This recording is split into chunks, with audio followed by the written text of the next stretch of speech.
Hello one and all, welcome to Seen Through Glass.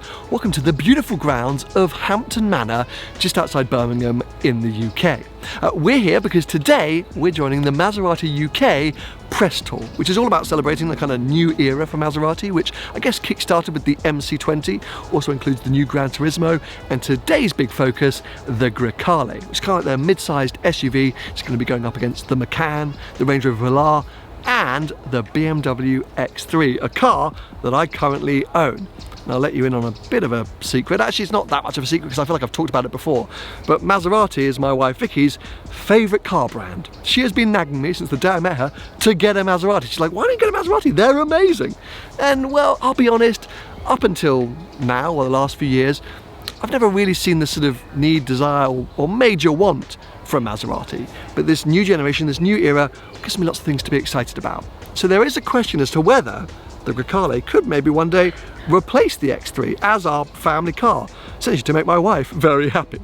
So today, I'm going to get behind the wheel of the top-rated car, the Grecale Trofeo. And it's going to be a very honest review because, well, I said at the beginning, I'm not here alone. Well, this could be a bit of a disaster. This reminds me of the old days. Ah, boys and girls, welcome Tony from Gravelwood Car Sales back to the channel. You all know who I am? Well, I hope you do, but it has been a while since you've been in the main channel video. Been promoted. You've been promoted from the podcast. Just in case you haven't watched Seen Through Glass for a good period of time, Tony and I do a podcast called Behind the Glass, weekly episodes released every Thursday. And we're actually here today filming our first Behind the Glass Press Day special. We're jumping in all sorts of Maseratis, MC20s, Levante Trofeos. So if you want to hear more about sort of behind the scenes of today, go and check that out. You can search Behind the Glass on YouTube, Spotify, Apple Podcasts, etc. That's a great segue, mate. Thank you. That is seamless. It's actually not a segue, that's a great promotion. Okay, fine. Yeah. But we're now going to segue into the... We're now going to segue into today's focus for the main channel, yes, this Grecale Trofeo. Now, back in the day, as Tony kind of hinted towards, we used to do a lot of these test drives. Usually it was when I was shopping for another car, but just in general, we would get in stuff and we would kind of bounce off each other and share our thoughts and opinions on the car that we were in. But we haven't done it for a while, and I thought it'd be really interesting to do it with this car because firstly, I'm excited about this car, which means you probably hate the idea of it. I'm not going to comment at the moment, but you might be a bit surprised. I hope so. But also, I would assume this is a car that you're going to get into stock, or you're going to get a lot of these into stock at the dealership in 18-24 months time. Correct. This is your kind of market, isn't it? For sure. So therefore it should be interesting not just for myself but also for Tony, and hopefully enjoyable and not suable by Maserati for all of you. So yes, I reckon let's power up, let's leave this hotel and the Maserati PR team so that we can talk freely about this experience, and I can immediately regret bringing Tony here.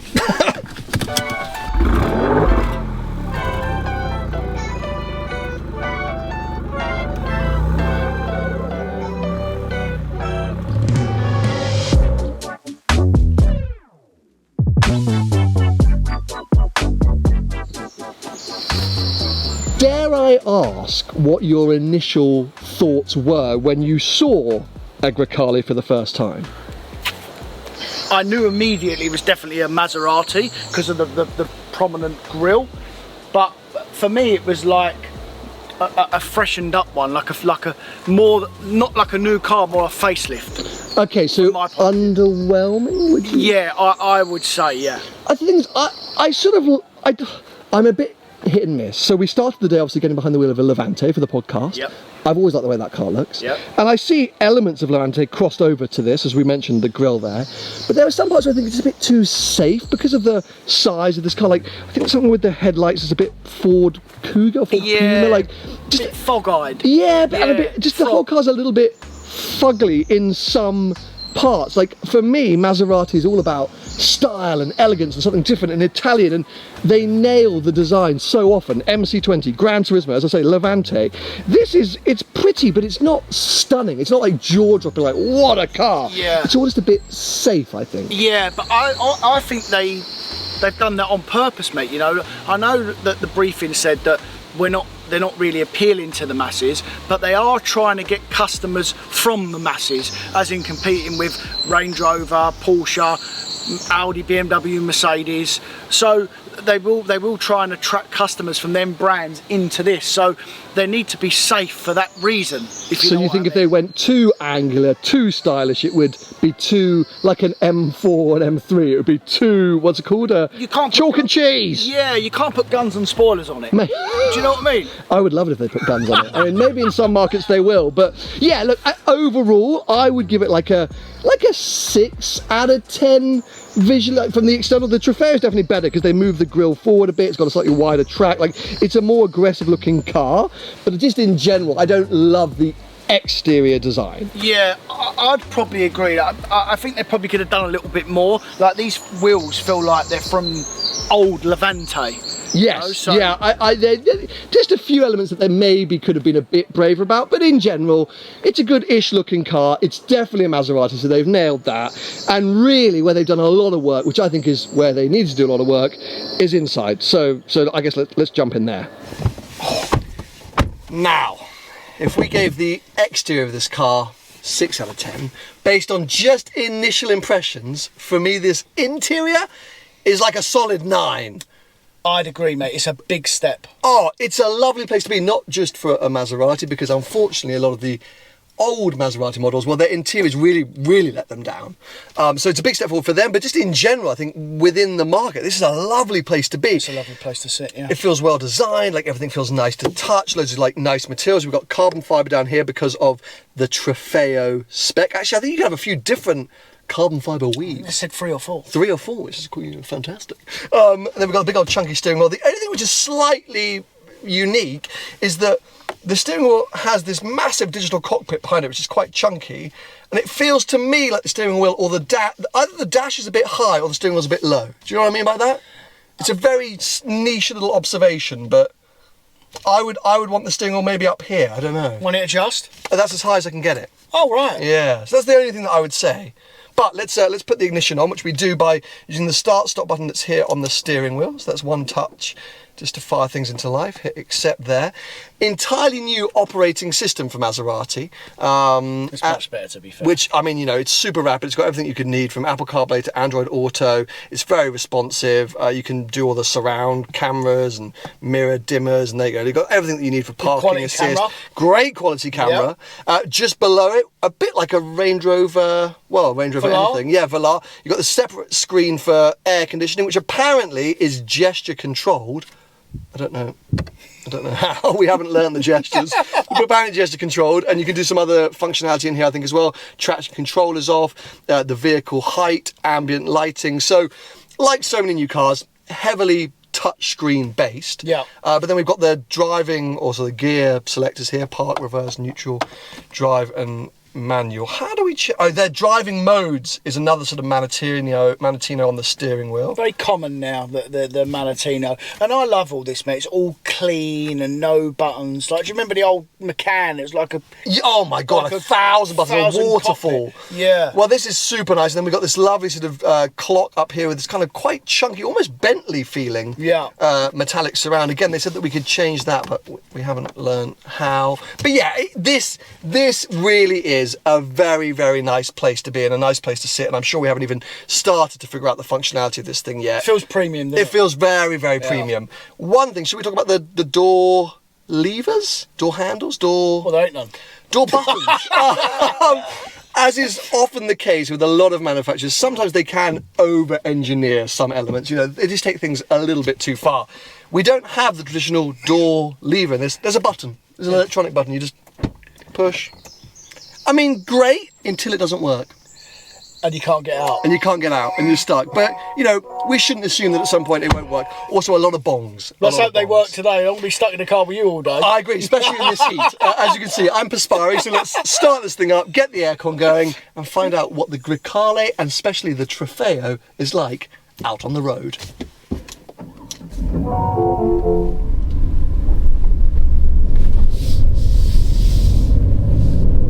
You are hearing? Nothing. I said the Maserati Nettuno engine. Because this car shares the same engine as the MC20. Right. Just down-tuned to 500 horsepower instead of 600 or whatever. Because they made a fuss about this engine in the briefing.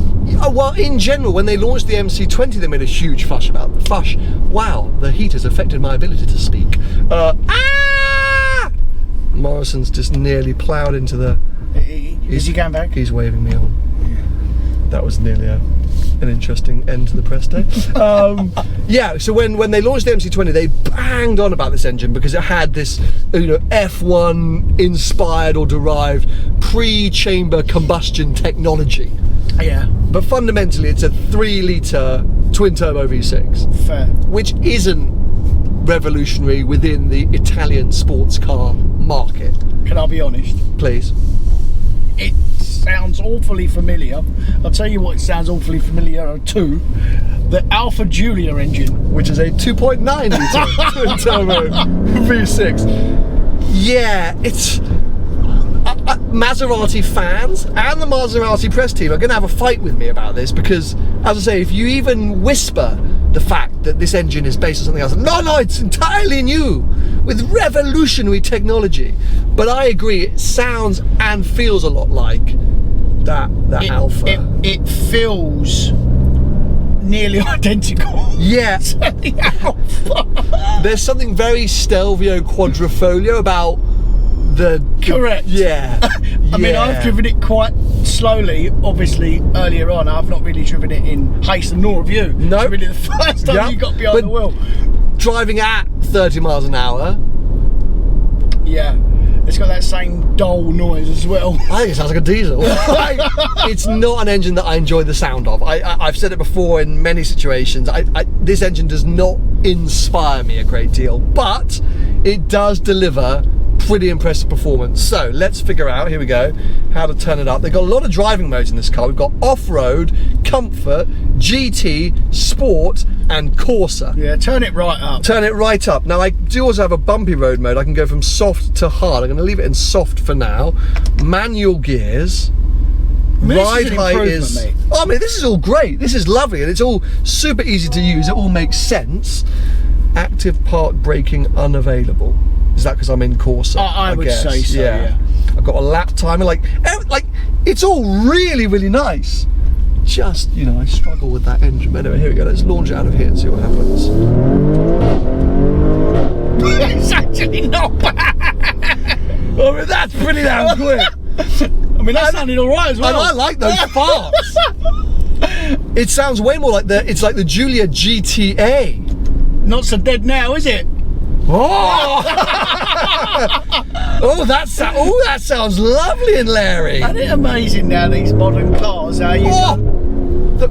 yeah, the punch. Isn't it amazing now, these modern cars, how you literally turn them down and it feels like you're in a spa, where it's all nice and quiet and wafty, tranquil, and you're going to go to sleep. I cannot tell you how responsive this throttle pedal is. It's actually quite hard for me to just, in Corsa mode, like I just touch it like a millimetre. It's like, Elisa go! I mean, we're in a town now, so we should probably relax, but... And then you turn it up, it's like you're fighting lions.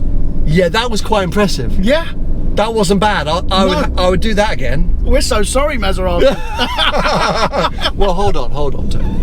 I've learned, this is your first press drive. I can understand. Excited. You're getting it. This is what I tend to do every single time. That was our first acceleration. Okay. We've got to bide our time. Let's start. We're going to test this. I'm going to put harder suspension now. Right. See what happens there.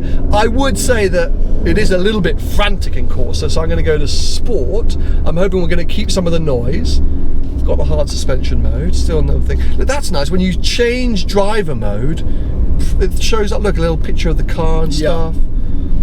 That's all lovely. I'm very impressed with all this. Yeah, this is really, really nice. Yeah. And definitely, like, immediately places this car bang in line with its rivals. Like, Range Rover Velar. This is better than a Macan. This interior, I think, is better than a Macan, I would say. Current Macan, yeah. Current Macan, yeah. I'd agree, yeah. Lovely, huge pan roof. There's a few, I never thought I would say this, but maybe a few too many buttons. The steering was a little cramped, and then look up here, I hadn't even noticed all of these. It's like 1,000 different buttons for the sunroof. Like an aeroplane. It is like an aeroplane. But it's lovely, and the leather and everything. This is very nice. Right, come on, let's get out of this town. I want to do that noisy bit again. It wants to go flat.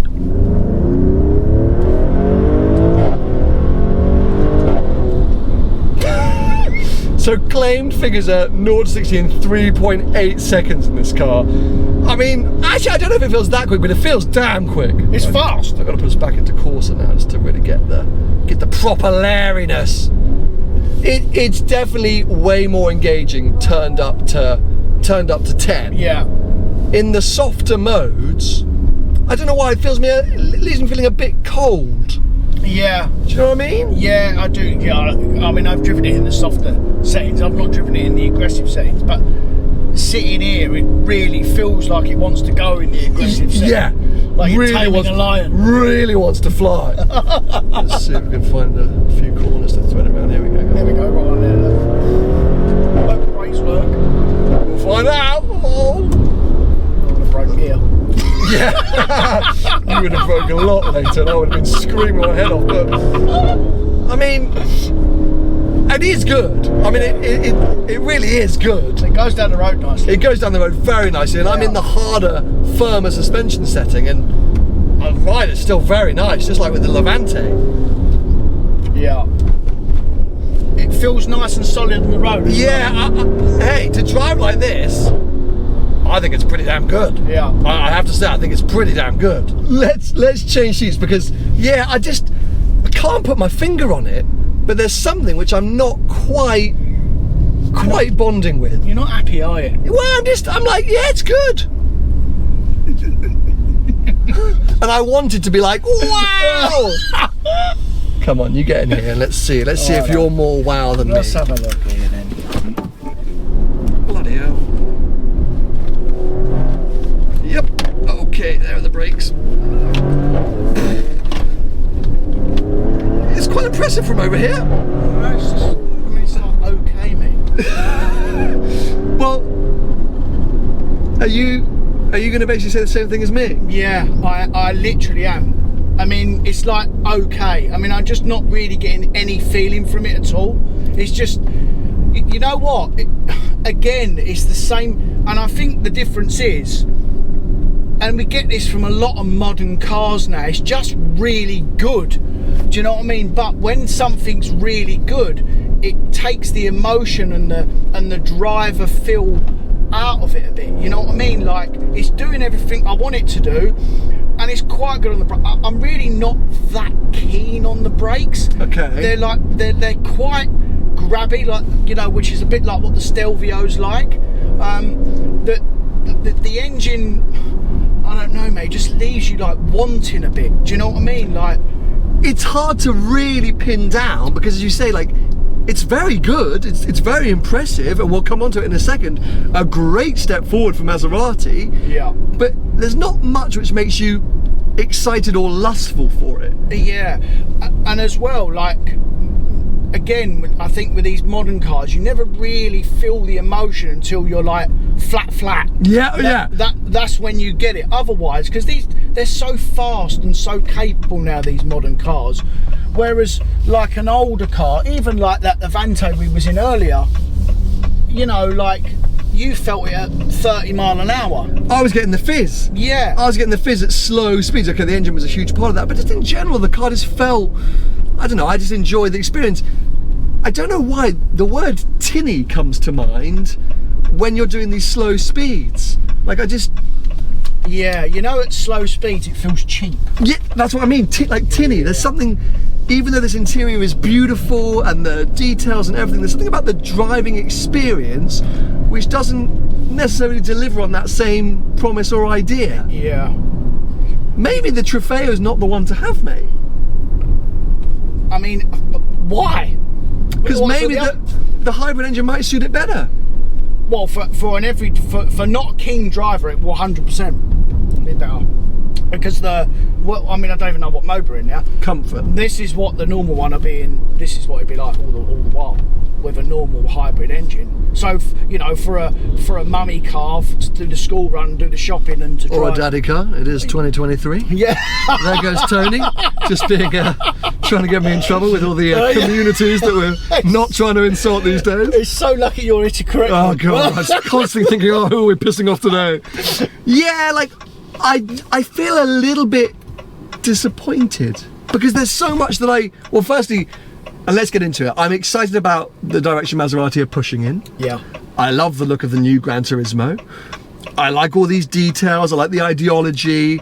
I love Maserati as a brand. As I said at the beginning, it's my wife Vicky's absolute favourite brand. Yeah.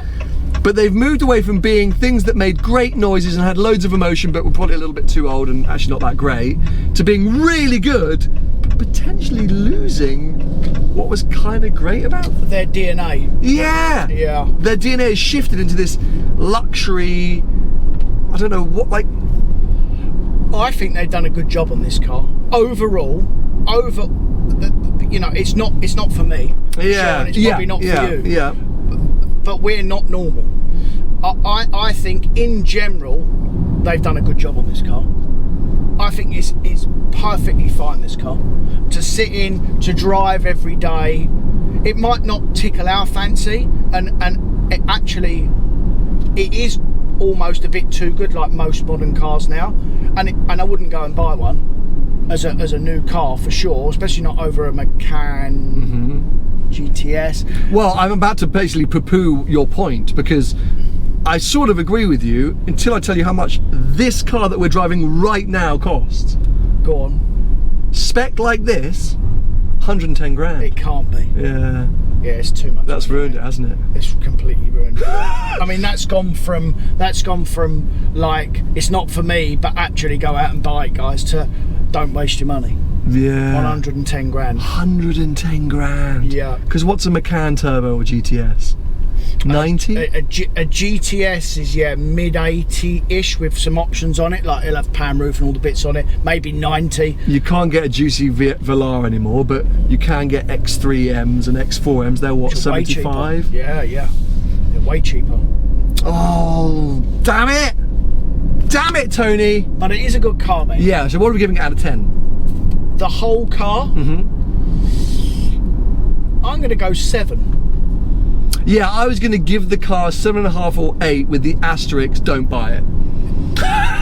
It's an 8 out of 10, but just don't get it.